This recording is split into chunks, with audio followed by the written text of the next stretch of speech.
Mike Orr with us here today. Mike, welcome to the podcast. Thanks for having me. Excited to be here. So let's dive in a bit. Can you tell us about your career before Grapevine 6? Sure. It started way back now in chemical engineering at University of Waterloo, which is relevant because I ended up working with some of the people I met there. From chemical engineering, when I graduated, oil was only $12 a barrel, so there wasn't a lot of work to do in that field. So I got into consulting, and it was interesting because the consulting we did was all based in Toronto, but it was cross-discipline and across all the different industries. So I started in doing a big project in retail, which chemical engineering isn't a great prep for, but ultimately it became a lot around process engineering and redesigning the way people did work to make it more efficient, more effective. And through that, I started using a lot of technology to then deliver on those processes and make sure that they could be scaled across businesses, which was really interesting and a lot of fun, and learned a lot working for banks and retail and telecommunications companies. But all the systems I ever built were for the internal operations of a company. So they had a very limited number of users, and they were very complicated. And I wanted to do more that affected the user experience. And so when I reconnected with a friend of mine from school, that was actually my roommate way back in undergrad, he had built a company and sold it to a marketing agency here in town, Kandari, and they were doing all sorts of interesting stuff that was very customer facing on the digital side. And so when I reconnected, I was able to come in and start doing digital strategy for him and take some of those skills I had learned on working internally and start putting them externally to customer facing applications. And we were able to do some really great stuff there. And then that led you into Grapevine 6, where you are today. That's right. It was a great group to work with, and we got to work with a lot of the big brands in Canada and the U.S. Around content marketing and how brands were changing the way that they were communicating with their audiences and consumers by changing from an advertising model to really adding value through content. And there were some great tools and technology that we got to work with out there. Some of them even based in Toronto, like Eloqua. And some other Canadian companies like Sysmos and Radiant 6 and a few other ones in the social side. The challenge was that the technology was really powerful and the approach worked, but it wasn't. It was too complicated for individuals to use. And when we decided to step back from the marketing agency and found our own company, we wanted to create a tool that would help entrepreneurs like us apply some of those techniques of content marketing in their own businesses without having to have a full-time digital marketing person and have the strength of an agency behind them. And that really led us to create Grapevine 6. So I want you to walk us through the Grapevine 6 product, but before doing that, Grapevine 6, where does that name come from? Well, it's a funny story. As I mentioned, it was founded by myself, my college roommate Wayne, one of his classmates, Punkage, and the first two employees in Wayne's former startup. And so when we decided to step back and think about what we were going to do next, we met in Wayne's backyard. And Wayne lives in an old sort of Portuguese neighborhood, so half of his very small backyard is covered by a grapevine. And so when we were sitting around kicking ideas around for what we were going to do next, and landed on this idea of content marketing for the masses. It was under this grapevine, having a few glasses of wine, that we came up with it. And we wanted that, there was the 5 co-founders. The reason we extended it to 6 is that we wanted to be a very client-driven company. That was how we had success in the past, was working with great clients and building relationship. And that's really what we enjoyed the most. And so the 6th is the customer, and so they're always having a seat at the table of all the important decisions that we make in the business. That's awesome. And so walk us through this product, Grapevine 6. Sure. what we found was that entrepreneurs were starting to use social media to engage their audiences and networks. But it wasn't just entrepreneurs. It was actually in bigger companies. Any company that was really relationship driven, like B2B technology companies that were very considered purchases, and their salespeople needed to build a lot of trust in the relationships they had before they could make a sale. And in financial services, where people like wealth managers, it's a huge decision. Even though it's B2C, it's a big decision and requires a lot of relationship and trust. So those companies had recognized the ability for social media and that vehicle to create relationships and trust between their sellers and their client representatives and their customers. The challenge that those programs all had was that once people got to social media, they didn't know what to talk about. And so what Grapevine 6 does is it uses AI technology to distill the 100,000 pieces of content that were published yesterday into the 10 or 20 that are most relevant for your personal brand, and really allow you to differentiate from the advisor or the salesperson down the street or even in your office with personally relevant content. And then we make that really simple in a user experience in a mobile app and in desktop to schedule and publish that content and really create the conversations that build that trust and relationship. Yeah, it's a brilliant niche. Can you tell us a bit about the launch phase? Just you talked about sort of how it came to be with your partners, but what about like just taking that first dive? Yeah, it definitely was a dive. I had dove off a few cliffs in the past in my career. Yeah, but our biggest accomplishment is that we're all still married. So that's really where we've derived our success. But I quit that first consulting job to go freelance about 5 years in without really knowing what my next job and contract was going to be. I had gone into do my MBA a couple of years into my freelancing career because I needed some credibility in the consulting I was doing, and that was taking on a whole lot of responsibility at the same time as we were trying to start a family. And so this one we had achieved quite a bit at the agency, and just felt like we wanted to do something different and really try and solve a problem with for other people that we really enjoyed working with. And so we had set a runway and a goal, and sort of decided that we were going to try and go as far as we could on our own to really control the product and be able to set the direction and who we got to work with. And we recognized, fairly early on that there was a lot of challenges to solve. And the thing that really helped us was being able to rely on the networks that we had built. So in our past consulting and agency work, the clients that we had worked with, the networks that we had built at school, those were the people that we relied on for early feedback, because the idea that we started with was not ultimately the idea we ended with. And even though, because it was ended up being more of a B2B type application, you can't just go out to the market and say, go sell $100,000 or $1 million contract with no track record and no product. So we had to rely on all the industry people that we knew to give us feedback early on, and use that and as kind of a proxy for what does this market actually look like and how do we get to that product market fit. And so that was longer than we thought it would take, and it certainly was more development than we thought we needed to do. But we were able to get through that and find some early beta clients that tried it out. Had to scramble and rebuild a few times, but that longer term commitment to building those relationships are ultimately how we were able to succeed. Yeah. Now you touched upon some of the challenges that you faced, taking longer. What were some of the other challenges that you faced at Grapevine 6? How did you overcome them? What did you learn from them?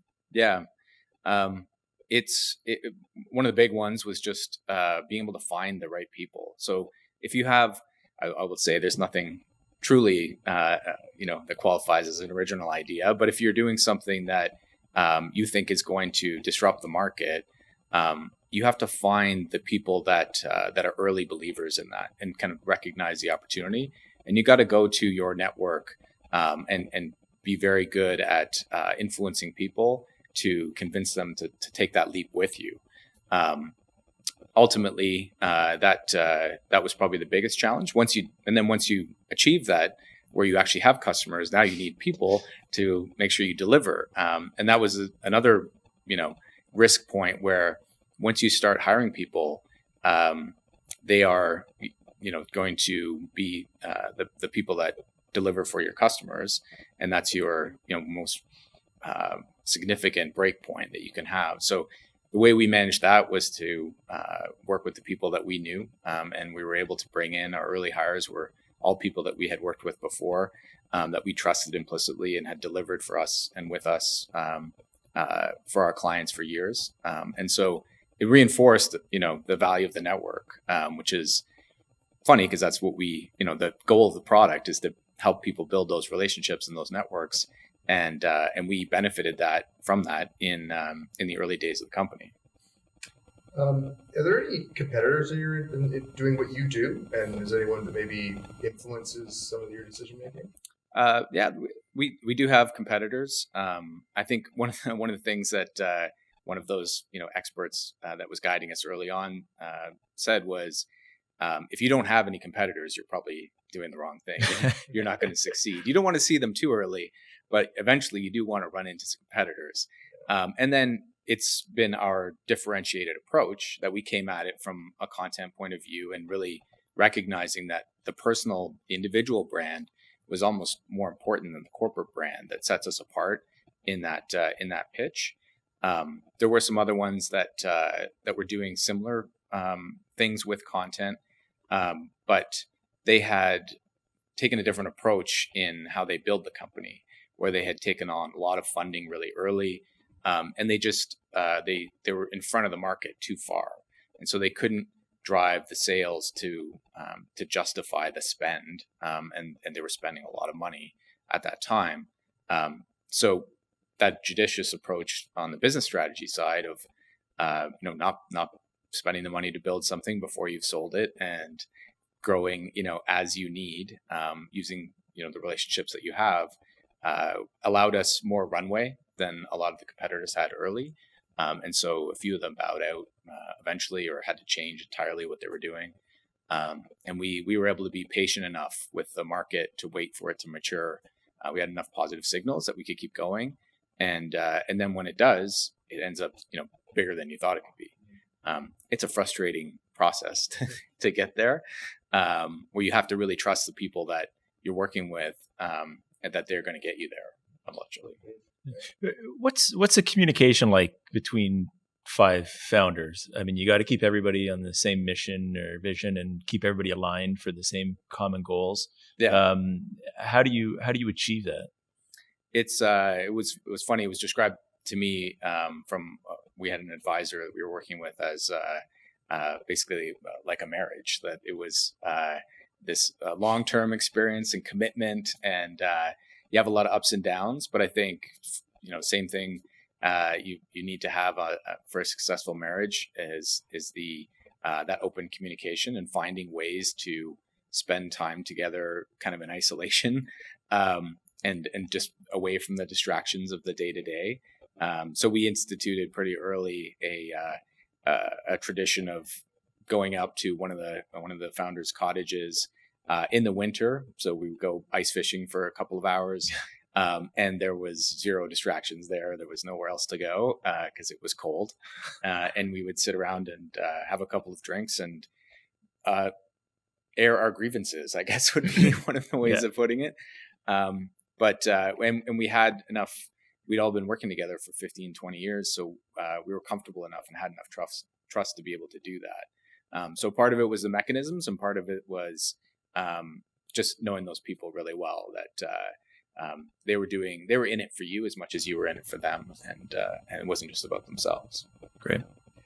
So what about the culture of the company? Like, it sounds like you've got a great rapport amongst one another, being the founders. What do you sort of value the most as far as the whole company culture?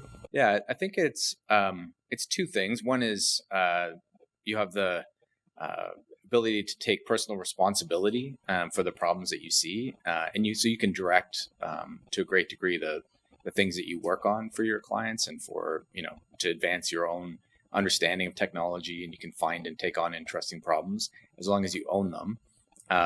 And we've always been trying to push ourselves and each other to do something innovative and things that haven't been tried before. We always had a culture, even back in the services days, that was very supportive. So if you could take on risks and know that everyone on the team had your back, and you can always come to somebody with a question. If you couldn't figure something out, your responsibility was to raise that and get the help that you needed, and everyone was willing to pitch in and help you out. Yeah, that's awesome, because it could naturally be a very competitive environment when everyone's fighting for innovation. So it sounds like you balanced it well. Yeah, it's a challenge. Being in a tech startup, there's so much talk about hyper growth. Like, we have to grow and scale so quick. So I feel that there'd be a lot of pressure out there, and I also feel that there's a lot of companies out there that focus more on the top line as opposed to the bottom line to show this crazy hyper growth, as we see from loss after loss after loss coming from a lot of these big tech companies. Do you feel pressure to go into hyper growth, and what's your thought on growth and sustainable growth? Yeah, I think one of the objectives of the company is to work with great clients, and to be able to work with great people and have those people take on new challenges and opportunities. So growth is a great way to support that. We don't really have outside investors. Our clients customers are investors, and so they put a lot of trust in us to get it right. And that's really who we're looking to for guidance, more so than if another company has taken on outside money from venture capital. That's where a lot of that pressure can come from. I think that model is actually changing quite a bit, where these venture capital companies had a lot of successes that were very public, and their model is, we can, if we get 1 or 2 right out of 10, then we're okay. Yeah. On the entrepreneur side, we can't get 1 or 2 right out of 10. This one has to work, right? Maybe we've got another one or a pivot or something that we can make it work out, but that alignment of interests wasn't really there for us. So that's why we stayed our own course. And I think too that there's a lot of good companies that you just don't, because they aren't venture funded and trying to make as much noise in the market, that do well and just grow the company and have successful clients and consistently grow, more so than the ones that are going to hyper growth. Yeah. So are there any companies out there that you kind of model your growth after? I would say that there's been a couple that have done it well on the bigger side. I think, and those are the ones that you have more visibility into. I think SAP has done a fantastic job of long-term client relationship and value. The way they set their culture publicly and how they're trying to make the world basically run better is a fantastic alignment of values. And then I think, for me, we did some work way back with Microsoft. They've always been very good at solving the right problems and not being a one-track, one-pony kind of company. Whereas some of the other ones, over promise and under deliver, and those are the ones we try and sort of stay away from. Or that's a different way of working. And I think one of the things that we found is there was almost not really a good or bad track. I think the most important thing is to be very authentic. When you've got a company that's run by 5 engineers, marketing is not we're not out there making a lot of noise in the press and spending a ton of money on marketing and running huge events or anything like that, because that's not who we are. If it was who we are, you can be very successful at that. Salesforce does an incredible job of sales and marketing and engaging their customers in that way, because they've got some huge personalities running that company. So one of the things is to not just follow a track because you've seen someone else do it. It has to make sense for you and has to be authentic for you to be successful. So, given the niche that you have or the uniqueness within the tech industry, how would you say you define or even evaluate success? I would say for me, my main goal is working with great clients, working interesting problems, and working with great people, and those you get to sort of evaluate day to day. If you're not enjoying the work, then that's a pretty good indicator that you're doing something wrong. Obviously, growing revenue and having it is a very concrete measure of the trust that your clients are putting in you, and also what I've seen is their willingness to talk about things that are outside of your scope as problems that they're having that you can provide some guidance on, or if there's something that on the technology side you can do to deliver, is a real indicator for the confidence that they have in us, and the it just creates some new opportunities for us to innovate and work on more challenging problems.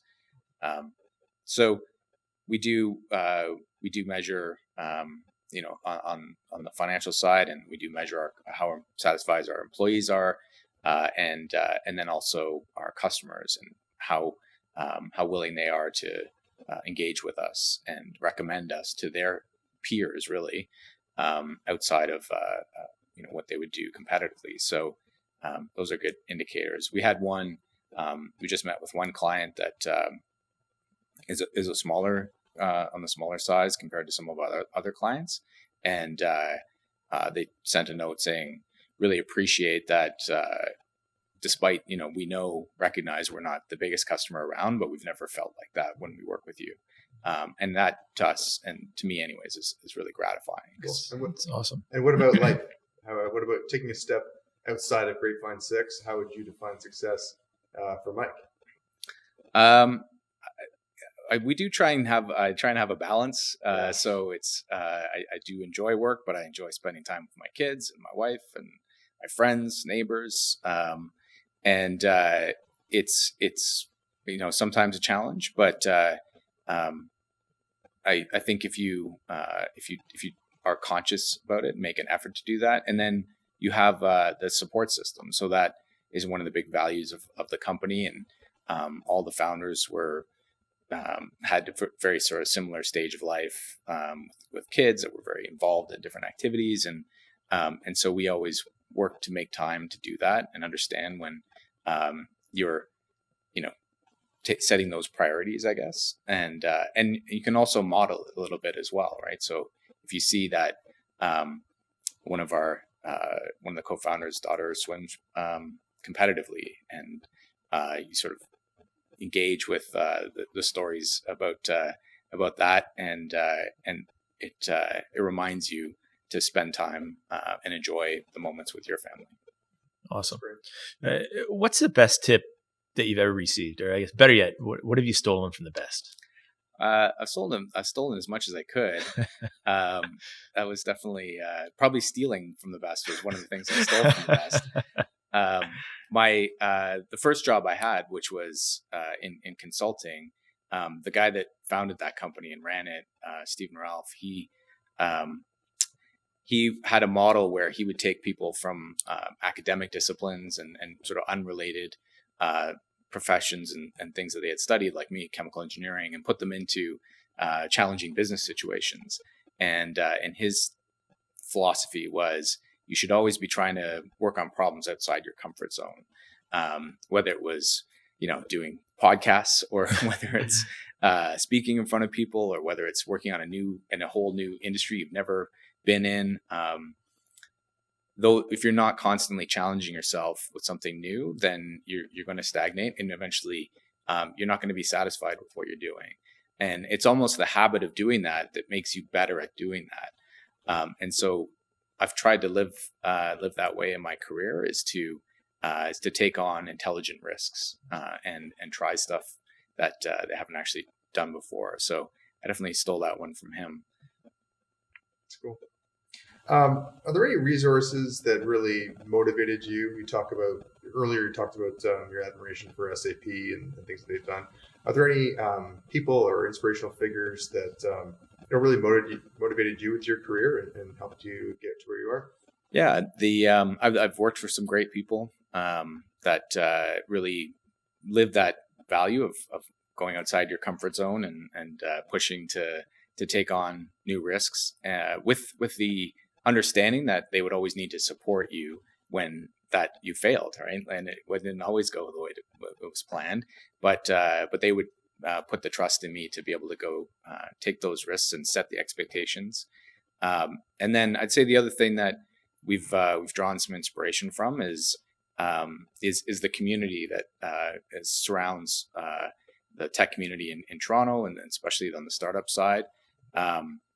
We when we were starting out early on, didn't have any resources, and we were getting to the point where we couldn't just work in everyone's backyard and the kitchen table and moving around from house to house. And one of the people that we had worked with at the agency had started a company even in those days that was focused in mobile development and had a small shop here in town.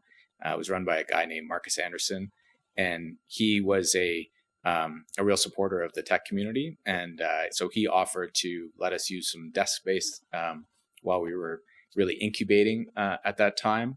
And he was one of our biggest cheerleaders. And so he would pick us up when we were down and getting frustrated, and he would say that it's a long journey, but you guys are on the right track and you're going to make it. And sometimes you just need that extra level of encouragement. And so he was really fantastic to us early on. Unfortunately, he passed away suddenly at the age of 50. But it was a testament to, again, sort of models for a life well lived, that we went to the funeral and we couldn't get into the room because the whole funeral home was absolutely packed to the point where people standing outside. And so finding those inspirational models, I think, helps in all facets of life. Yeah, what a legacy. Mm-hmm. That's awesome. Wow. And do you feel that kind of translates down to your culture that you have at Grapevine 6? Yeah, I hope a few people show up for my funeral.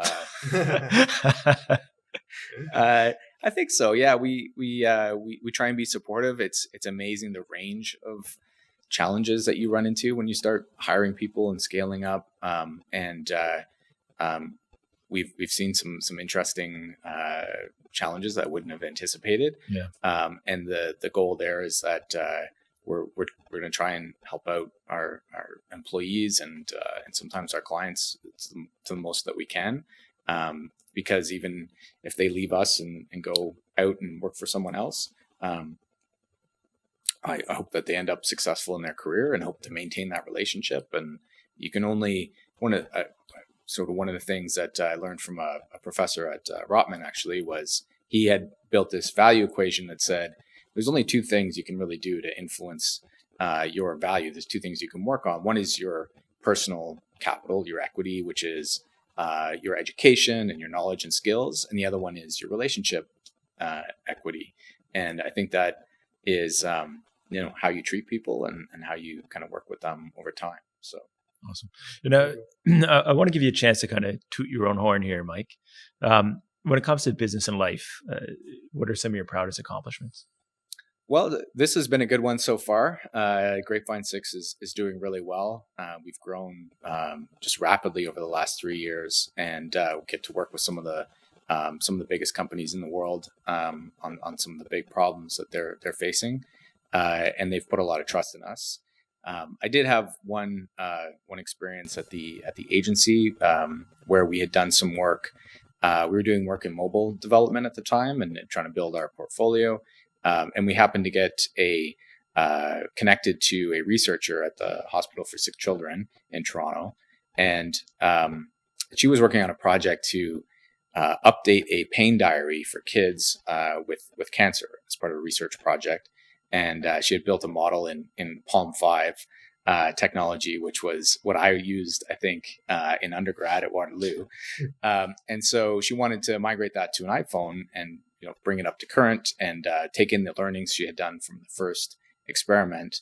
And I had seen a presentation by a woman that was researching games and how games could sort of transform society beyond just the entertainment value or the sort of the mechanics of gamification, and was really about achieving epic goals. And so we pitched this idea that we could create a game out of this pain diary, which is the opposite of what you would think. And it was, but the woman was Jane McGonigal. She wrote a book called Reality is Broken, which was a really good read if anybody wants to take a look. And so we built this application called the Pain Squad. And you, by collecting the clues and recording your pain, you were helping to solve the case of pain for other kids, not just yourself. And then we did all the design and creative stuff that you get to do at an agency, and had some fantastic people there. And then they also knew some actors from some of the TV shows like Rookie Blue and a few others.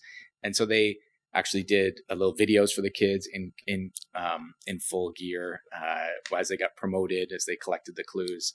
And it had this huge impact where instead of, I think the compliance, so actually filling out the diary, went from 60% to like 90%, which was a huge impact. And the feedback from the kids was they loved it.